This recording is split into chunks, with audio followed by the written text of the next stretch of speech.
What's up, y'all? What's up? What's up? What's up? It's your boy Charles on this, where we're checking out Mobb Deep's Prodigy, My Infamous Life. We're gonna go ahead and check a part of it. This is chapter 7, Murder Music, and this is when he started his record label. Let's go ahead and check it out, and I'm gonna come back with my reaction. Hit that thumbs up button, guys. Appreciate it. They lies. The only reason I stopped dealing with a person was if they did something foul to me, and nobody from QB ever did nothing foul until then. Worm snatched my chain and then ran.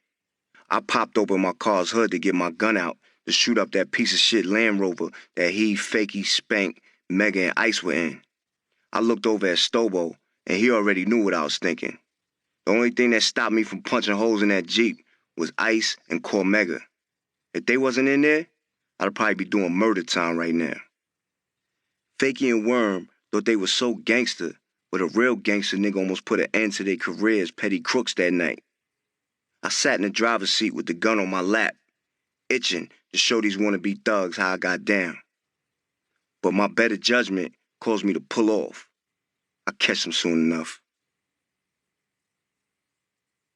Godfather called later that night, telling me that Fakey and Worm robbed Noyd in Queensbridge and hit him in the head with a bottle. Somebody needs to kill one of these bummy-ass clowns. At home that night, when Kiki saw my swollen face and asked what happened, I broke down crying. Man, it was embarrassing telling her what happened.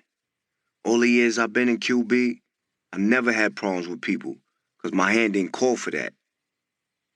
I wanted to murder one of these niggas for making me go home to my woman like that. The following morning, I called Fakey and told him to meet me in Queensbridge to give me my chain back. Fakey said he got it from Worm and could meet me whenever I was ready. I called Hab to tell him what was going on.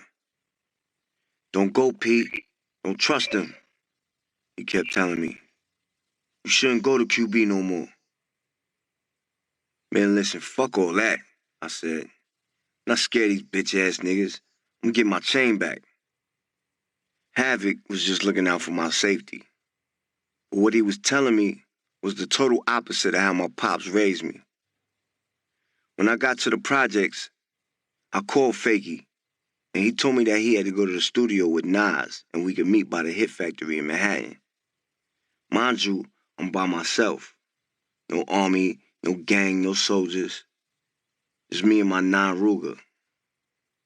Even if I wanted a gang, I didn't have anybody to turn to because my gang was telling me, "Don't do it, don't go." The only person who said they would roll with me was Jonathan Lighty, and I didn't even ask him to roll. When I got to the Hit Factory, Fakey and Cormega met me outside, and Fakey put my chain on my neck. It made me feel like a herb, like he was doing me a favor or something. "You okay?" Mega asked. "Yeah," I said. My eye was turning black from being punched in the nose. Fakey and Mega looked at me shaking their heads as if to feel sorry for me. "Want to come to the Nas session with us?" Fakey asked. "Fuck it, why not?" I wanted to show them that I wasn't scared. So we walked into the session. I talked to Fakey and Nas about Worm. Fakey kept telling me that he didn't know Worm was going to do that. Blah, blah, blah. As long as Fakey gave me my chain back, it wasn't a problem for now. But Worm was definitely going to have to get dealt with ASAP. The next morning, Kiki and I decided to move into a hotel until we found a new crib. Loud Records paid for us to stay in a 3-bedroom penthouse at the Flats Hotel in Manhattan, a luxury skyscraper on 52nd Street and Broadway, for 2 months. Murder Music went platinum within those 2 months, and we were on top of the world. After the lame setup that Fakey and Worm pulled at the tunnel, the very next Sunday, Worm was walking around the tunnel, and one of my boys from Hempstead cracked his face open with a Moet bottle. Worm didn't know who broke that bottle on his face or why. So just to tell people he had gotten revenge, the Sunday after that, Worm went back to the tunnel with a gun and opened fire on a random parked car. After shooting half his gun clip into the car, killing a young man in the driver's seat and wounding the others. Worm tried to run, but three undercover cops jumped out of a car right next to the car Worm shot up, yelling, "Freeze! Drop the gun!" Worm fired shots at the cops while running to his car, with the cops chasing and shooting at him.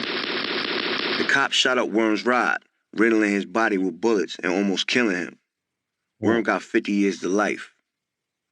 "See, Pete," Twin told me, "when people try to do foul shit, all we gotta do is sit back and wait, cause karma's gonna get our revenge for us." Ironically, the random young man who Worm killed that night just so happened to be the boyfriend of Kiki's homegirl. Kiki and I found a mini mansion on a mountaintop in a town called Pomona in Rockland County, 40 minutes from Manhattan. I paid $500,000 for the house, 5 bedrooms, 3-car garage, and 2 acres of land. During our first week there, my daughter Tasia took her first steps in our bedroom. She was scared and started crying at first, but I held her hand as we walked together. Then I let go real slow, and she finally did it. She took 10 steps on her own. Chapter 8. H&IC. Man, what do y'all think about that? Man, that's a crazy story. Karma is a mug, baby. What you do in the dark will always come to light. Always remember that. No matter how much you try to act like you can get away with it, it always comes to light. And the cool part about it is, I'm thinking if Prodigy would have got to him before he did what he did, Prodigy probably would be in jail right now. You know what I'm saying? That's one thing about these hood cats, man. They have to stay on their square. They have to stay on their reputation. So if you let somebody get robbed, you let somebody rob you, and the person that robbed you is known in the hood as like a clown, it's like that makes you look bad. So anyway, what y'all think about this, man? Prodigy, My Infamous Life. Y'all can check it out on Audible by Mobb Deep's Prodigy. You know, Prodigy passed away. I believe he passed away right before the pandemic. Maybe it might have been 2019. I'm not. It might have been 2018. And I can't remember exactly when it was. If y'all remember exactly when did Prodigy pass away, please go ahead and leave it in the comments.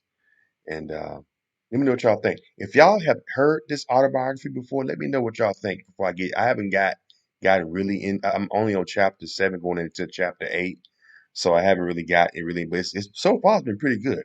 Like this dude had a crazy story. Anyway, what y'all think, man? Leave your comments and subscribe to Charles Arnaz World. Leave your comments and subscribe. Well, yeah, you know what to do. Shit, y'all take care.